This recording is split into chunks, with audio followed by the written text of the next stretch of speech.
ભારતીય ઉપખંડની પ્રાચીનતમ અને સૌથી વિકસિત સંસ્કૃતિઓમાંની એક તરીકે સિંધુ ખીણની સંસ્કૃતિને મહત્વપૂર્ણ સ્થાન પ્રાપ્ત છે. આ સંસ્કૃતિને હરપ્પા સંસ્કૃતિ તરીકે પણ ઓળખવામાં આવે છે. તેનો વિકાસ મુખ્યત્વે સિંધુ નદી તથા તેની ઉપનદીઓના કિનારે થયો હતો. આ સંસ્કૃતિનો સમયગાળો અંદાજે ઈસવીસન પૂર્વે 2500થી 1700નો માનવામાં આવે છે અને તે કાંસ્ય યુગની નગર સંસ્કૃતિ હતી.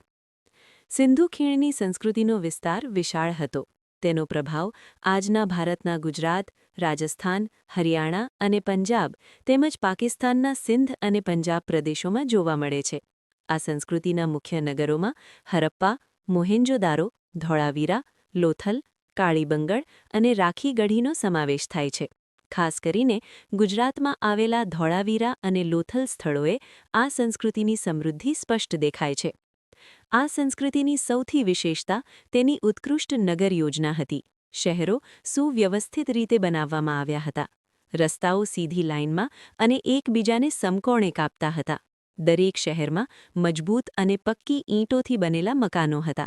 ઘરોમાં સ્નાનગૃહ અને પાણીની સુવિધા હતી તથા સમગ્ર શહેરમાં ઉત્તમ નિકાસ વ્યવસ્થા જોવા મળે છે, જે આ સંસ્કૃતિની સ્વચ્છતા પ્રત્યેની સમજ દર્શાવે છે. સિંધુ ખીણના લોકોનું સામાજિક જીવન સુવ્યવસ્થિત અને શાંતિપ્રિય હતું. પુરુષો અને સ્ત્રીઓ બંને અલંકાર પહેરતા હતા. લોકોનો મુખ્ય વ્યવસાય ખેતી, પશુપાલન અને વેપાર હતો. તેઓ ઘઉં, જવ અને કપાસની ખેતી કરતા હતા. પશુપાલનમાં ગાય, ભેંસ, બકરા અને ઊંટનો સમાવેશ થતો હતો. આ સંસ્કૃતિનું આર્થિક જીવન મજબૂત હતું. સ્થાનિક તથા વિદેશી વેપાર વિકાસ પામેલો હતો. ખાસ કરીને મેસોપોટેમિયા સાથેના વેપારના પુરાવા મળે છે. વેપારમાં માનકીકૃત વજન અને માપ પદ્ધતિનો ઉપયોગ થતો હતો, જે આ સંસ્કૃતિની વ્યવસ્થિત અર્થવ્યવસ્થા દર્શાવે છે. ધાર્મિક માન્યતાઓની વાત કરીએ તો સિંધુ ખીણના લોકો પ્રકૃતિપૂજક હતા.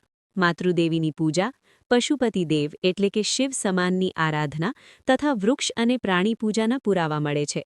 લિંગ અને યોની પૂજાના ચિહ્નો પણ પ્રાપ્ત થાય છે, જે તેમની ધાર્મિક વિચારધારાને પ્રતિબિંબિત કરે છે.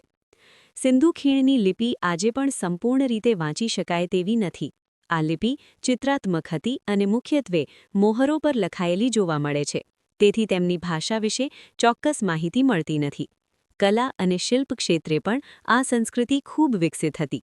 કાંસ્યની બનેલી નૃત્ય કરતી યુવતીની પ્રતિમા, માટીના વાસણો, મોહરો પર પ્રાણીઓની આકૃતિઓ તેમની કલાત્મક કુશળતાનું ઉત્તમ ઉદાહરણ છે.